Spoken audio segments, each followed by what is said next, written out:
So, my video today is on the cult of Mithra, and I'm informed, I should say, I need to specify that I'm speaking of mithras rather than Mithra, because it is a Western concept rather than an Eastern concept, and there are large differences, and nobody can make sense of it. This is an issue that I think actually shows up in multiple places. In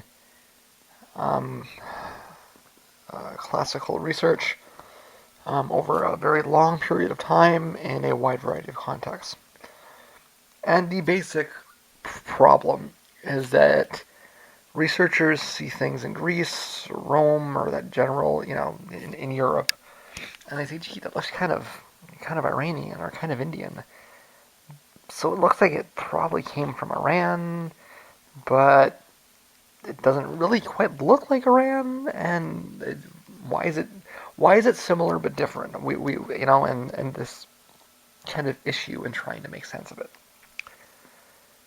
Nobody ever seems to want to point out that there were a lot of Iranians living to the north of the Black Sea.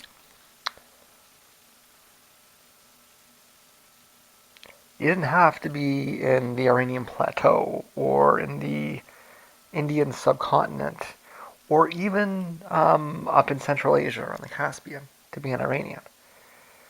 You could have been parked right where the Ukraine is today, and even quite further to the west of that. We know there were lots of Iranians in Europe in the ancient world. It wasn't just Germans and Celts. In fact, there weren't really countries there. What there were tribes, and the tribes moved around all over the place.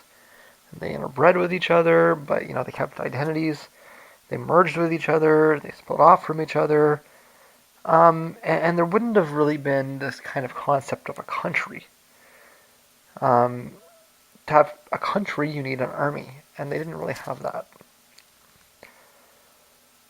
So we know there were Iranians in France for the entirety of antiquity.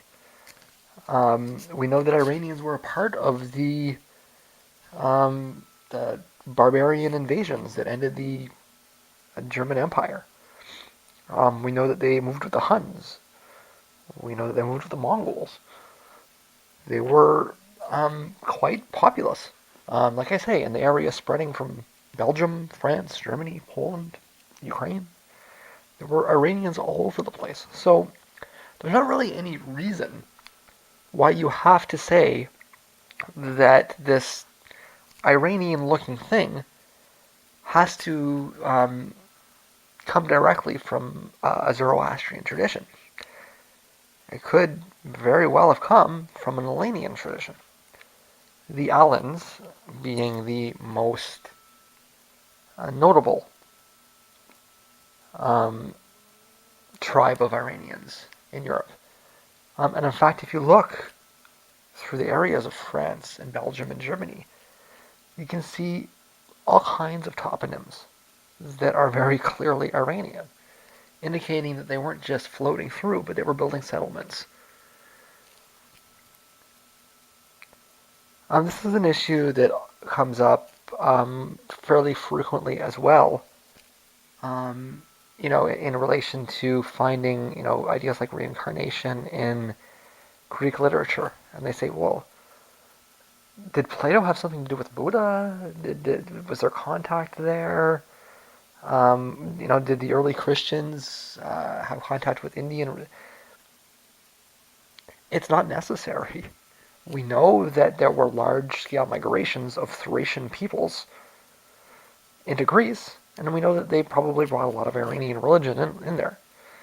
And thus what we call Eastern religion actually has an indigenous European source in the area around the Ukraine.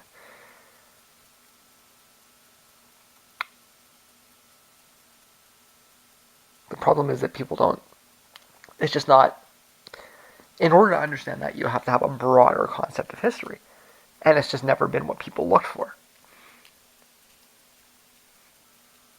So, you want to, like,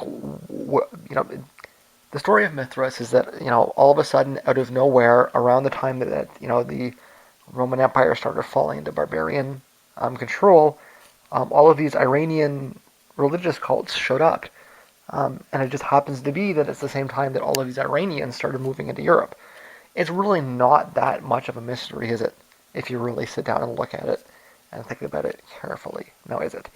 Um, what's missing there is some hard evidence, and thus I say to you, archaeologists, go out and prove the obvious. Um, and, be a little bit more, pay a little bit more attention to detail next time, because you shouldn't really need me sitting here and browbeating you about this. You should have seen that yourself, and you should have seen how obvious it was. And it should already be, like, the research should be done.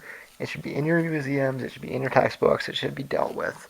This shouldn't be this mysterious thing. Okay, it's as clear as day and it's as obvious. You just missed it. You missed the obvious. And now that I'm pointing it out, you should go fix it and just, go bake your crow and deal with it and just get on with it, kind of thing, right? Another thing I want to point out, though,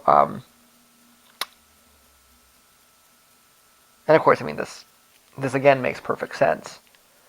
The cult of Mithras was a cult that was mostly followed by people in the military, um, which would have been mercenaries of largely non-Roman origin, although certainly not of Persian origin. The Persians were the bad guys.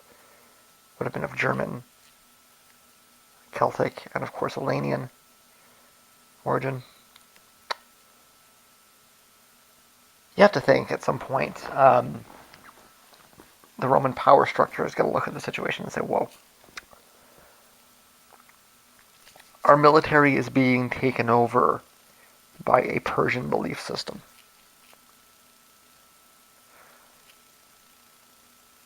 And so it's not hard to see why um, it was that the ideas were forcefully subsumed under the Christian um, construction, and things were worked in, ideas were merged together, and etc., etc. Right?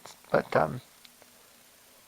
it shouldn't be a mystery, because the reality is that there were millions of Iranians in Europe at the time.